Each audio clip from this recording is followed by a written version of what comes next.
So how's it going, my Comic Chat Army? We're here today with Phoebe A. Xavier, the creator of the 13th Moon? Yes, 13 Moons. All right. So, what was the creative process behind this book? This was the second volume that we did with this book, and as it was with the first one, I put out a call to indie creators who would be interested in pitching a horror story for a Halloween anthology. And we got 7 stories the first year and 8 the second year. Nice. So you just collected it all together in the 13th Moon?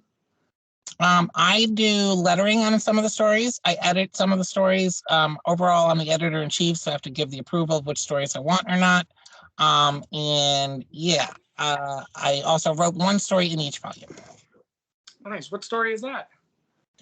In the first one, it's a sci-fi, like almost like a Black Mirror type of story called Escape Pod, about a mom and her young child, and she's also pregnant, and they're in outer space. And I'm not going to spoil anything because it's only a 4-page story.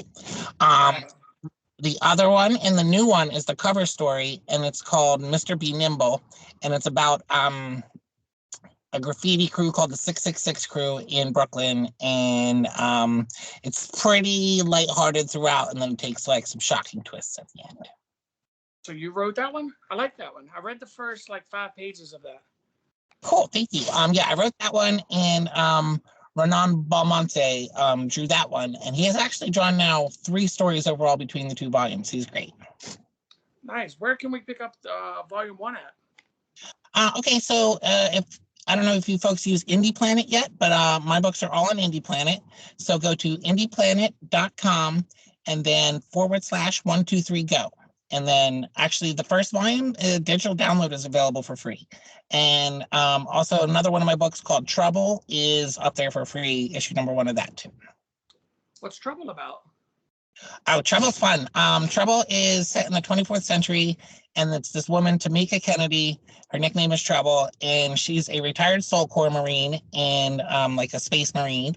And she is retired to the moon now, and she has nano enhancements in her arms that pop out like a huge claw out of each forearm. And it's not really even attached to her body then. It floats off of the arm, but like she has control over them. And that was drawn by Schwenchen Bunag and drawn by Francine Appello. Schwenchen is in Bangkok, I think, and Francine is in the Philippines. I work with a lot of a very diverse international team. And but yeah, that one is really fun. I characterize her as my Spider-Man because she's like not really going out trying to be a superhero necessarily, but when there's trouble, she seeks to stop it, and she's real good at that. But she also cracks jokes the whole time, like the old school Spider-Man I grew up on when Peter Parker was like, making jokes about every villain as he beats the crap out of him. Right before Deadpool came along. Yeah, right. Yeah, exactly. Yeah. Let's see. What got you into comics? I've been into comics since I was a little kid. My mother gave me her old collection when I was only like 4 or 5 years old. So I read a lot of old school, like Legion of Superheroes, Batman, or not so much Batman, but Superman, Superboy, Supergirl, even Jimmy Olsen, Lana Lang, when they had their own books and stuff like that. Okay. Yeah. With the current world events, are you going to be attending Comic-Cons? I just actually put my application in today to get a table at St. Petersburg Comic-Con in January. So I'm hoping that I get a table there, and yeah, I'll do that one for sure. All right, where can we get news about what you got going on? Well, follow me on Twitter. If you're on Twitter, it's at Phoebe123GO. And then, or we have a Facebook page, group, or a whole Facebook page, like fan page kind of thing. 123GO. There's an exclamation point after the GO, 123GO exclamation point publications. Okay. Are you taking any more submissions for volume 3? So at this point, I can't commit to doing volume 3 by next Halloween. I want to do it at some point, but like unless we have a miracle run right now and we actually succeed in this Kickstarter, I don't see that as being something we'll do next year.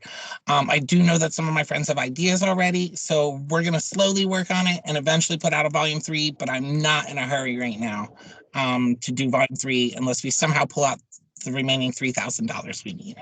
in what is today, the 6th or 7th? We have just under 2 weeks to raise $3,000, and we've only raised $1,200 so far. It's not bad. I mean, I think you might do it. We might. We'll try, but I think I'm not going to cancel the project. I'm just going to grin and bear it and continue to promote it as best as I can. Okay. What's some do's and don'ts about running a Kickstarter? Don't launch it right after the day that you just got approval, because it doesn't give you enough time to build up people that are waiting for it. The people that that want the alert when it goes live. Take a month or two to get that. Do that at least 4 weeks in advance, so you're collecting people interested in at least following the project, if not supporting it on the first day. Okay. And what to do, definitely promote as much as you can. Get out on podcasts if you can. Send it out to people that write blogs. Have a promo version of it. In your promo version, don't give all the stories away necessarily. Leave launching for. Yeah, that's the best insight I can give at the moment. I like it. I guess what do's and don'ts about making comics would you tell people? I'd say find your own method. Definitely do a script the way a script is supposed to be written, professionally, but don't be stuck to doing it structured exactly the same way. Professional pages, or like Marvel does their pages or DC does their pages. If you can get your artist to draw something without having an exact spec book, like the way I write half of my books is I just draw like a storyboard and send it to my artist with no script, just with a storyboard, and then I get the images back, and then I start writing the script based on, as long as the action went right, I can plug in the words afterwards. Oh, all right. And how does the letterist put the words in there? I've always wanted to know that. I personally use GIMP because I run on Linux, but I think a lot of people use Photoshop, and there's actually 1 or 2 programs made specifically for comic book lettering. But yeah, I use GIMP, and I have a specific font for my captions. I have a specific font for my talk bubbles. I have a specific font that I use for most sound effects. And a number of fonts that I use for robots talking. I have a number of electro voice kind of things for robots and computers to use. And other than that, yeah, I don't know. Practice. I look at my first 2 books, and my letters are kind of brutal compared to what I can do now. And so I'm glad that I've been working on it for 4 or 5 years, and then I can put out quality letters now. And yeah, it's a learning process. Also, about advice about making comic books in general. Get ready to pay for it. Unless you're an artist who's has the time to write and draw their own book, you're going to be paying a team. You're going to be paying for your colors, your letters, your line art. And if you're just a writer, so not just a writer, but if you're a writer, you need a budget. Yeah. So. Okay. How many books do you have out in total? So we have 9 that are available on Indie Planet, but as far as how many we've made, there's at least 4 or 5 more than that. I think we put out 14 books so far. Sidereal Apogee is up to number 6. Moloch Rainy Devil is up to number 2. Santa Claus number 2 comes out soon. Gunmetal Black Ops number 2 is already out. So that's, at least 12. And then Trouble has a single issue out, and 13th Moon Volume 1 is out, and it's about to be Volume 2. So I think that's about 14. 14 or 15. All right. Is there any order they have to read them in, or they can just pick their favorite and dive in?